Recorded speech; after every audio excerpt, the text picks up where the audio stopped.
नमस्कार, welcome to my channel again. Thank you for watching my channel again and again. अच्छा, आपको मैंने पहले बताया था कि भाई इलेक्शन प्रोसेस में पहले मैंने एक नंबर का वीडियो बनाया था।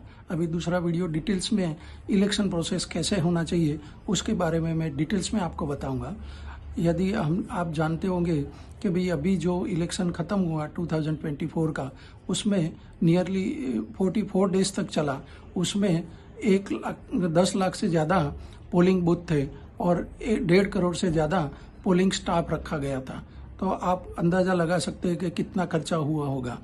उसके बजाय मैं जो सजेस्ट करता हूँ कि हमारे जो पोस्टल इंडेक्स नंबर जो होता है इंडिया में टोटल 19,101 पोस्टल नंबर है डिफरेंट, पूरे जो 28 स्टेट्स है और 8 यूनियन टेरिटरीज है, वो सब मिला के 19,101 आज की तारीख में पोलिंग पिन कोड नंबर होता है।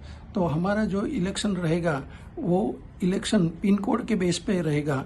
तो हर एक पिन कोड के लिए दो ही, और अपना जो मैंने सजेस्ट किया था कि भाई हमारे यहाँ 2 पार्टी और प्रेसिडेंशियल टाइप डेमोक्रेसी का से प्रावधान होना चाहिए। तो क्या है कि 2 ही कैंडिडेट खड़ा रहेगा 2 ही पार्टी से। अभी जो एनडीए है और यूपीए है, तो 2 ही पार्टी के में जो भी छोटे छोटे दल है वो मर्ज हो जाएंगे और 2 ही पार्टी का रिप्रेजेंटेटिव कैंडिडेट खड़ा रहेगा। तो क्या है कि ये जो अभी ईवीएम में इतने सारे कैंडिडेट्स का सब एकोमोडेट करना पड़ता है, तो वो भी ज़रूरी नहीं रहेगा। और मैं जो अपना जो वोटर आईडी कार्ड है, पहले मैंने बताया था कि भाई वोटर का लिस्ट कैसे प्रिपेयर करना चाहिए, कि हर एक बिल्डिंग में वो चेयरमैन या तो जो प्रेसिडेंट है वो उसको सर्टिफाइड करेगा, या तो नियरेस्ट पुलिस स्टेशन के बेस पे उसको वेरीफाई करके सर्टिफाइड करेगा। दूसरा, जो इलेक्शन कार्ड बनेगा, वो कार्ड में 4 फैसिलिटी होगी, मर्ज होगी। एक तो इलेक्शन कार्ड होगा, एक दूसरा है उसका आधार कार्ड का रेफरेंस होगा, तीसरा उसका बैंक डिटेल्स रहेगा और चौथा उसका पैन कार्ड रहेगा। तो क्या है कि पूरा ये जो सिस्टम है, तो उसका जो भी कार्ड है वो वैलिड रहेगा, उसके ही पिन कोड के बेस पे ही वो वैलिडेशन रहेगा। यदि वो आउट ऑफ कंट्री भी रहता है या तो आउट ऑफ अपनी खुद की कॉन्स्टिट्यूएंसी में से बाहर रहता है, तो वो वोट कर पाएगा। उसका भी सिस्टम में जो बताता हूँ कि हमने ये जो क्रेडिट कार्ड का स्वाइप सिस्टम रखना पड़ेगा। तो क्रेडिट कार्ड जैसे हम कोई परचेज करते हैं क्रेडिट कार्ड, तो वो स्वाइप मशीन जो आता है वही मशीन से हमको ये पोलिंग करना चाहिए। और उसमें एक फैसिलिटी वही रहेगा कि भाई जो स्वाइप करता है तो इसका पूरा वहाँ कंफर्म हो जाएगा कि भाई हाँ, यही पिन कोड के बेस पे इसका बैंक अकाउंट है, इसका आधार कार्ड में भी ये पिन कोड का नंबर है, एड्रेस है, और ये उसका पैन नंबर में भी उसका वही एड्रेस है, और यही पिन कोड को वो बिलोंग करता है। तो वही वो चारों जगह पे वो होगा मिलान, तो ही वो वोट कर पाएगा। और उसका बैंक में भी मैं आपको बाद में सजेस्ट करने वाला हूँ डिटेल में, कि वो जो भी आदमी है इंडिविजुअल बेस पे एक ही अकाउंट रख सकेगा, एक से ज़्यादा अकाउंट नहीं रख सकेगा। और वो भी अपने पिन कोड के जो बैंक लाइसेंस है वही बैंक में वो अपना अकाउंट रख सकेगा। तो उससे भी बहुत खर्चा सेविंग होगा, तो वो बाद में बात करेंगे। तो हाँ, तो ये जो अपने वो स्वाइप मशीन से वो वोटिंग करेगा, और वो भी वोटिंग अपने जो नियरेस्ट पोस्ट ऑफिस है वहाँ जाके ये करेगा। तो क्या है कि इतना स्टाफ रखने की ज़रूरत नहीं है। और यदि पोस्ट ऑफिस कम पड़ती है, अभी 1,54,725 के आसपास टोटल पोस्ट ऑफिस है ऑल ओवर इंडिया में, तो वो और इसके सामने हम जो यूज़ करते हैं 10 लाख पोलिंग बूथ यूज़ करते हैं। तो ये इसके हिसाब से हम पोस्ट ऑफिस का थोड़ा बढ़ा सकते हैं। इसमें फ़ायदा ये रहेगा कि ये जगह पे पोस्ट ऑफिस में हमारा मशीन रहेगा। और दूसरा कि कहीं नेशनल लेवल पे कोई हमको ओपिनियन पोल करवाना हो, या तो हमको डिसीजन में पब्लिक को इन्वॉल्व करना हो, तो उसी टाइम पे ये मशीन जो है स्वाइप मशीन, उसके बेस पे पब्लिक एट लार्ज वहाँ वोटिंग कर सकती है और उसका ओपिनियन हम ले सकते हैं। तो कोई प्रॉब्लम उस टाइम भी नहीं आएगा, और विद इन वन वीक ये ओपिनियन पोल भी खत्म हो जाएगा उसका। तो एक ये है। दूसरा ये जो 19,101 कैंडिडेट चुने जाएंगे उसमें भी वो मैक्सिमम जो 50% से ज़्यादा वोट मिलेगा वही रिप्रेजेंट करेगा। आज की तारीख में हम देखते हैं कि भाई एक ही जगह पे मल्टीपल पार्टी के हिसाब से मोर देन 4-5 कैंडिडेट होते हैं, तो उसमें पूरा जो इलेक्शन का जो वोटर्स है वो डिवाइड हो जाता है और उसमें इनको फायदा हो जाता है। वो 50 वोट के मार्जिन से भी कैंडिडेट जीत जाता है और वो भी एक्चुअल में देखने जाए तो उसको टोटल वोट्स कट स्टैंड का 20 या 25% ही मिल रहा हुआ होता है, फिर भी वो इलेक्टेड कैंडिडेट हो जाता है।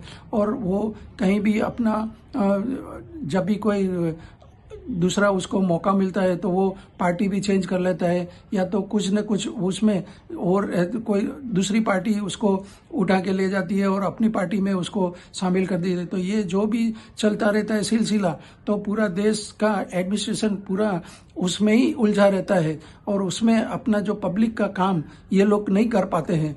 तो ये कॉन्सेंट्रेट कर पाए पूरा 5 इयर्स, एक दिन छोड़ के पूरा 5 इयर्स वो लोग पूरे पब्लिक के काम में ही टाइम पास कर पाए, तो वो कॉन्सेंट्रेशन होगा, पब्लिक को फायदा होगा और पब्लिक के काम में ही वो लोग जुटे रहेंगे।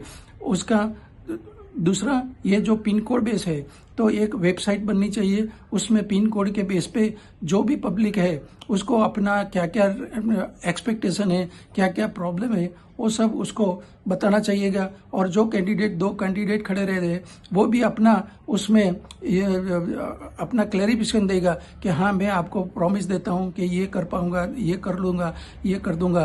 तो वो उसके सामने फिर पब्लिक उसको देखती रहेगी और कांस्टेंट बेस पे कि भाई ये उसने जो प्रॉमिस दिया था वो खाली जुमला ही था कि भाई वो एक्चुअल में वो प्रॉमिस को वो फुलफिल कर रहा है। तो ये जो भी सिस्टम में सजेस्ट कर रहा हूँ उसमें आगे जाके पब्लिक को और एज अ होल अपने इंडिया को एज अ होल बहुत फायदा होने जा रहा है। हाँ, अभी जो 90,101 जो कैंडिडेट लोकल लेवल पे हमने चुने हैं उसके फिर देखेंगे कि हमारे यहाँ 806 टोटल डिस्ट्रिक्ट है इंडिया में। तो जो डिस्ट्रिक्ट लेवल पे जो कैंडिडेट है वो अपना एक रिप्रेजेंटेटिव उसको बनाएगा या तो 3-4 रिप्रेजेंटेटिव वो डिस्ट्रिक्ट लेवल पे बनेगा, तो उसके बेस पे हमारा स्टेट असेंबली का कैंडिडेट चुना जाएगा और उसके बेस पे हमारा नेशनल लेवल का भी मिनिस्ट्री या तो जो बनाना है वो हम उसको रिप्रेजेंटेशन दे सकते हैं। आज की तारीख में हमारे 28 स्टेट है और 8 यूनियन टेरिटरीज है और उसमें सब मिला के 4,123 MLAs है। तो ये MLAs हम जो 19,000 जो चुन रहे हैं उसमें से ही हम ये MLA चुन के 4,000 के लेवल पे लाएंगे, तो वो रिप्रेजेंट करेगा स्टेट लेवल पे और उसके बेस पे 543 अभी हमारा जो लोकसभा में MP है उसको भी रिप्रेजेंट करेगा। फिर उसमें से मिनिस्ट्री कैसे बनानी है, जैसे कि अभी लिमिट है कि 15% ऑफ द टोटल जो इलेक्टेड मेंबर्स है उसका 50% से ज़्यादा मिनिस्टर्स नहीं होना चाहिए, तो वो भी हम स्टेट लेवल पे और यूनियन लेवल पे कर पाएंगे। और दूसरा, जो व्हिप इश्यू होता है जब प्रेसिडेंट का इलेक्शन होगा तो उसमें ये 19,101 को ही वोटिंग का राइट मिलेगा और वो लोग जो वोटिंग करेंगे उस टाइम कोई पार्टी उसको व्हिप्स नहीं देगा कि भाई यही कैंडिडेट को आपको वोटिंग करना है। क्रॉस वोटिंग भी पॉसिबल है, तो हो सकता है। तो क्या है, उससे हमको पूरा मालूम पड़ेगा कि भाई कौन कैंडिडेट मैक्सिमम मेंबर्स जो ग्राउंड लेवल का मेंबर है उसके रिप्रेजेंट करता है, तो वही प्रेसिडेंट बनेगा। तो ये सब कुल मिला के देखने जाए तो ये सिस्टम मेरे हिसाब से बहुत बढ़िया है और उसमें मैक्सिमम फायदा पब्लिक एट लार्ज होने जा रहा है। तो आप सबको विनती है कि यही पोलिंग सिस्टम को चुना जाए। Thanks for watching till the end.